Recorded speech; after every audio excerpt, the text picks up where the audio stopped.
How you doing today, football family, Colorado family, I Smoke Hip Hop Live family, and DJ Bless One Live family?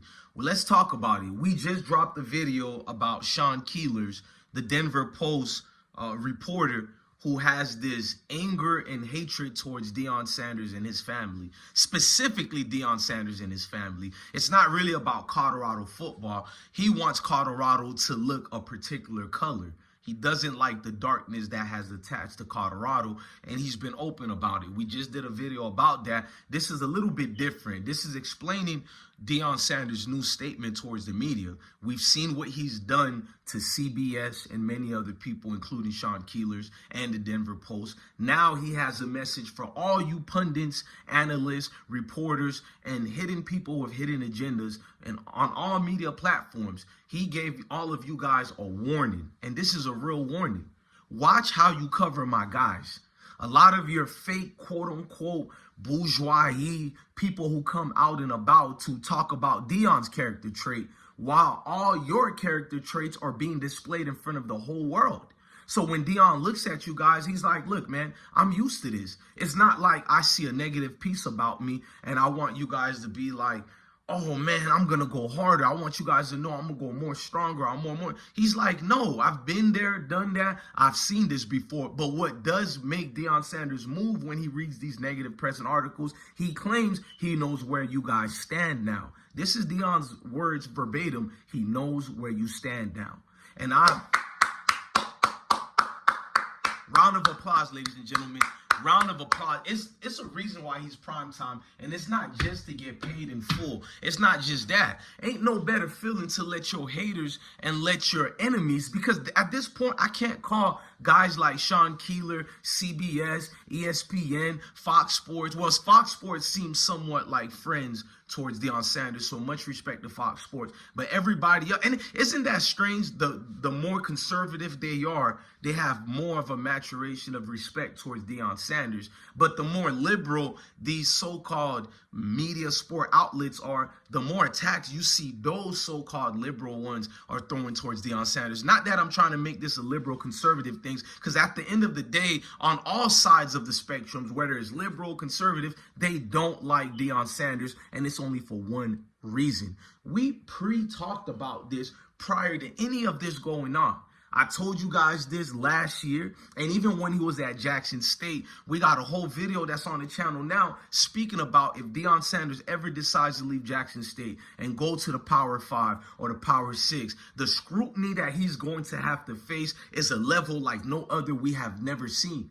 Think about it. If you think I'm a hater and I'm just a fanboy of Deion Sanders, you are correct as far as I'm a fanboy of Deion Sanders. I say it proudly. I don't have any lies like some of you people do when you lie and root for somebody. The difference is I'm not going to use my love for Deion Sanders to never hold him accountable. Nobody is above reproach, you know what I'm saying, to get criticized. Negative. None at all. But we know what was going to happen. So Deion Sanders states some more things about this warning towards all pundits and folks out there. He looks at the agenda and he sees it very well. So he looked at them in the eyes and said, look, man, when you got guys going out their way to lie about things that has not happened, lie about my history, not just character, because that's easy to bring up the things they've been saying about his character. Let's look at actual articles that have been shown to be debunked by guys like me and many other bloggers. Shout out to you bloggers who are doing great things out here covering college football and Colorado football and primetime.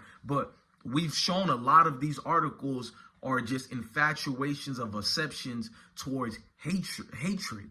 So you are my enemy. At the end of the day, let's get it clear. You never wanted to see Deion Sanders in this position, nor someone who have that type of swagger, je ne sais quoi, because it puts you in a guilty place through your failed insecurities to ask yourself, wait a minute, I've been told all my life that these people are nothing but court jesters. They're nothing but criminals, thugs. They're the lowest of the lowest through the poverty lines. And I'm being male. I'm the greatest thing, quicker and slicker than spick and spam. So it bothers you to see this guy jump up and surpass everybody else. And this man only won 4 games last year. And that still counted as an improvement as well, because even the games that Colorado football lost, There were clearly easy games that could have been won. These were games that people claimed that we didn't even have no business competing against. We didn't only compete, we actually were up by 29 points against Stanford, came back and almost beat USC with a Heisman winning quarterback at the helm. It's a lot of things that transpired. So Deion Sanders is looking at it as, look, man,